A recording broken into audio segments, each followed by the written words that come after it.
the flow and process of creating, and I wanted to, and collaborating with others, and I wanted to spend time on what would that look like in building some internal structures for myself to really be able to flow in creating and that kind of thing personally as an individual.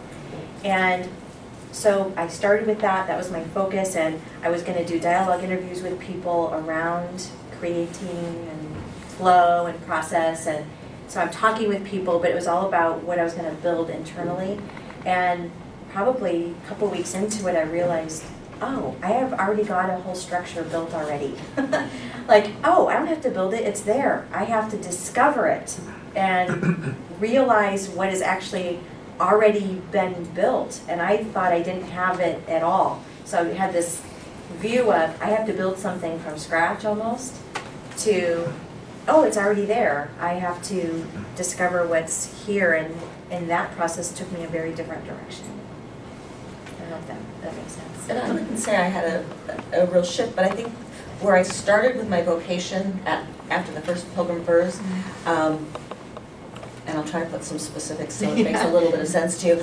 I thought I was going to be doing some work my idea was around the us versus them, and how do we bridge the divide between us versus them and come to some sort of a we. And what I found in the process is when I started talking to people, they thought, oh, you're doing conflict resolution, you should go here. And the more I started talking to people, I went, that's not really it, it's about something else. So the process that I went through, now what I'm doing is I'm doing community engagement, and I've started a foundation, and the foundation is putting together people that will work on projects together, and that process will build community engagement. By those connections, we're getting over the us versus them. So where I started, I thought it meant one thing. And in the process, I thought, boy, I'm going to end up somewhere totally different from where I was 18 months ago. What I realized, I'm right back there, but the meaning is different. There's more depth to it, there's more understanding, and there's more, there's some theory under it. And the quality of, I can be very specific about what this means to me, it's very different, whereas when I started, I thought I knew. So it's changed in that way. I'm really curious for people, along your journey, did you meet people, as things began to be clear to you, people who were kind of doing or embodying what emerged for you that you see as your area of engagement? So did that happen, or for you? And it happened because of their design. I don't know how they knew, but my area of focus was innovation. Yeah. So I was studying that, sweated all summer with it, 100-degree weather, and typed it. And then the guys who showed up the next year were the guys from IDEO, one of the guys, and he and Peter.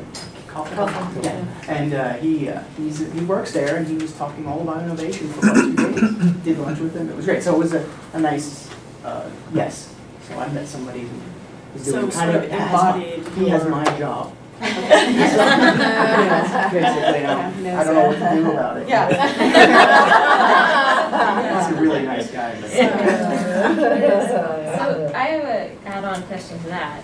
How many of you feel like in the next 6 months you will be working and being paid and sustaining yourself with your area of interest? Is it all three? Well, I mean, I'm really working in it, but like actually sustaining yourself. Like it's one thing. I mean, I think any of us can go work on our area of interest right now as a volunteer. But to be doing it and having it supporting you back until renewal, I just walked out. do you think that you will be able to? Is that real? Is it possible? Yes. If I want to make that, shift at this point, maybe, maybe not. It depends, because I don't intend to just jump into the first opportunity that appears. So I have a wonderful job that allows me to do as much of this kind of work as I want to do. You're so I can do the privilege of doing a slow shift. Yeah, and for people who don't have a privilege of doing a slow shift, can you jump in? That's my plan. Like, I don't have a privilege of doing a slow shift. I need to do something like pretty soon. So my plan is, and it's just now opening up, so the timing is perfect, but it just feels like what I'm wanting is becoming clear, and it wasn't clear a few weeks ago. And it's coming clear now, and there's some time involved. So I'm right now thinking, what's the intersection between what I can do now and what's gonna take some time, you know, and how can I do what I can do now to sustain myself while the other thing is taking its time. But it's all gonna be related. And for me, when I Yeah. figured out what it was, I started the process to create it. Now, it's taken me a year. You know, I thought it'd take 2 or 3 months to get to the point where I could be paid to do this work. It's taken me a year to create an organization around it, but I'm now at that point. So. Were you working? I was working, I was laid off for a while, and then I started this process. Okay, so while you were laid off, you started this. So you weren't working when you, okay. Right, I wasn't working. I could have worked part-time, probably not, it would have been tough to do it that and full-time work, but. Can we answer her question? Yes. I just want to ask. When I came to this program, I actually thought that, oh, when I'm done, I can jump into that job, right? I can do that. And beginning of year 2, and I realized that was going to happen. And there's several parts of that. One is I definitely feel that this program has given me the confidence and the skill to do that, but it's also about where you are. I think some people have more years of experience and other things they did, and they were able to apply that. But if we have some people who have different background and experience, so you can't expect that, you know, they're able to do that. It all depends, and as well as your willingness to take on, to apply what you learn and jump to it, right? As well as, it's a lot of factors. So it varies. Some of us yes, some of us no.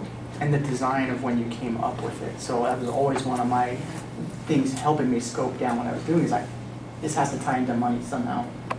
It doesn't have any money for me.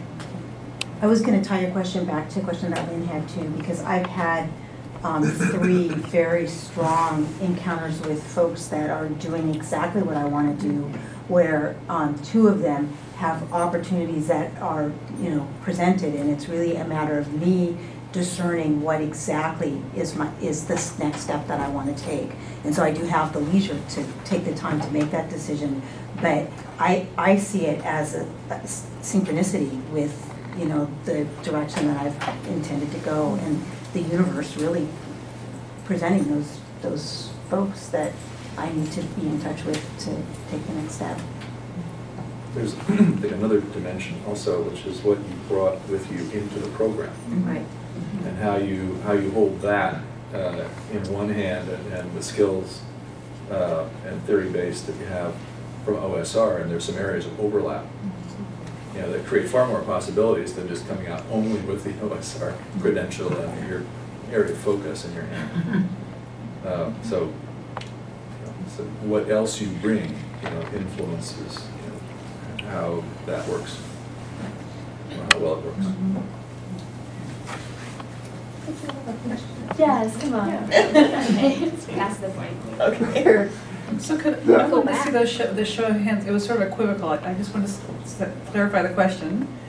How many of you feel confident that you are going to be able to find a job within the next 3 to, I don't know, the next year that uses what you learned? Already.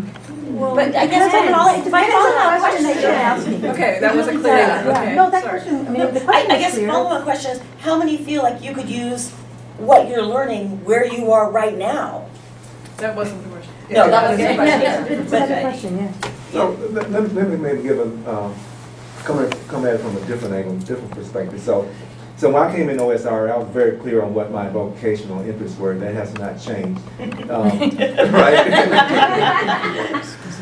He's a rock. And so I'm doing exactly what I want to be doing with the learnings I've had. But I spent literally decades trying to figure out what it is I wanted to do. So I did that through trial and error, through experiences in different industries. And so when I came to OSR, it's about 2 years before I got here, I knew what that was already. But when I look at the program itself, had I had an opportunity to be in a program like OSR, let's say 30 years ago, then it would not have taken me 30 years to get to where I really want to focus on. And so it took me, you know, again, decades to get here. Once I got here, the program itself has been effective, but the program could have been much more effective for me, my personal life, you know, in terms of my engagement with my vocation, and I've been exposed to that, to the concepts here.